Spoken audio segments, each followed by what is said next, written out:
Tobacco has been one of the most widely advertised products of the last century. It's an addictive drug and has blighted societies worldwide, but has been tolerated largely for commercial gain. Tim and I visited the History of Advertising Trust to find out how advertisers have spent the last 100 years extolling the virtues of cigarettes and persuading us to use them. There are literally hundreds of brands of cigarettes. The advertisers promoting the outdoor life. And you can see here the rugged man smoking by the river. Tobacco commercials have been through a lot of changes. The early ads were simple and direct. This could actually be, you know, working class. And we smoked our players together as the moon rose.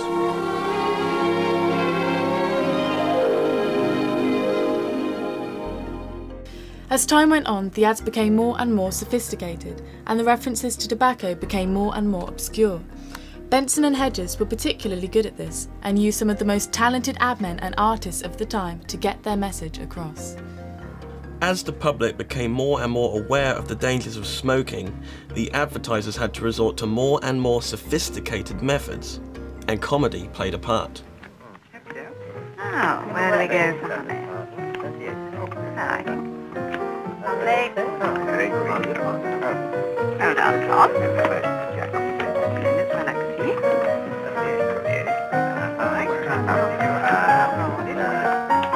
Oh, Benson and Hedges.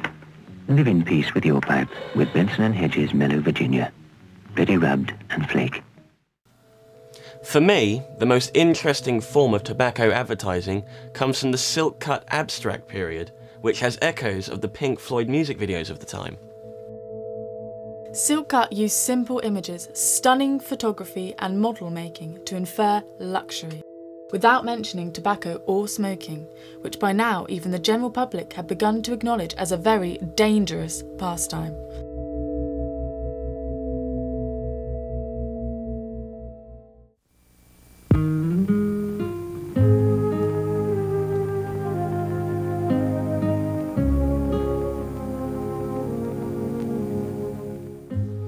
At first, tobacco was something mainly targeted at men, but the ad men soon realised that they were missing a trick, and that persuading women to smoke made a lot of commercial sense.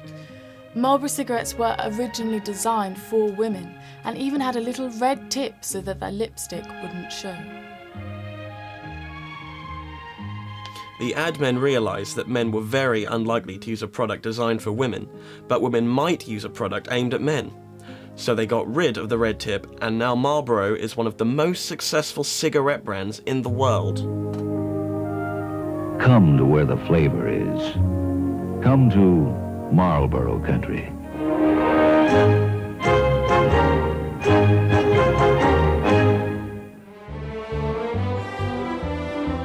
Early tobacco advertising targeted upper-class women. They showed women in a glamorous light, using the appeal of fashion and sex to persuade them to smoke.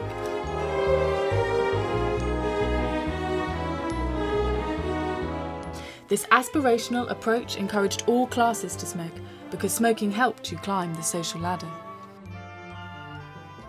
The tobacco companies have long understood the importance of women in the overall market for cigarettes, and as a new source of customers.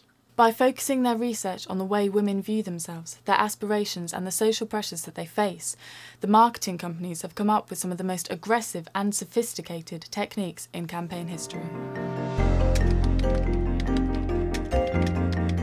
Smoking among girls and young women increased dramatically in the 1990s.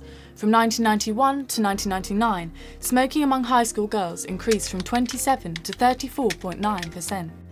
Smoking rates among women over 18 have barely declined over the past 10 years, and women are now almost as likely as men to smoke. Health professionals had always been keen to point out the dangers of smoking, but tobacco companies had insisted that their advertising was not intended to make people smoke, but simply to maintain brand loyalty or to persuade people to switch brands. In 1965, tobacco advertising was banned on UK TV. The ban did not cover advertising cigars, and the dangers of smoking were often hidden by a comedic approach.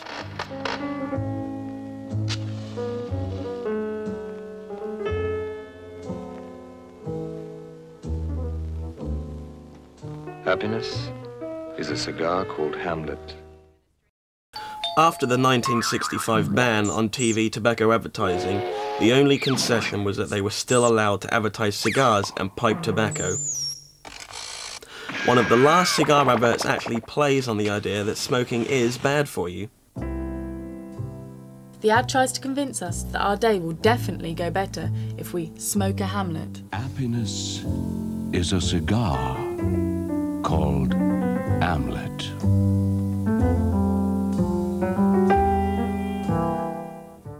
In 2003, all tobacco advertising was banned in the UK. Over 20% of all adults in the UK still smoke. Worldwide, smoking increases each year by 3.4% in the developed world. Smoking is also on the increase across Asia and Africa. The World Health Organization estimates that smoking has been responsible for over 100 million deaths in the 20th century. Smoking costs the NHS £2.7 billion per year and is responsible for 90% of all lung cancer deaths. So who's to blame? The advertisers? The incredibly addictive nature of tobacco? Or the companies who make it available to us? Or perhaps Walter Raleigh, who first brought us the idea of rolling up leaves, putting them in our mouths and setting fire to them.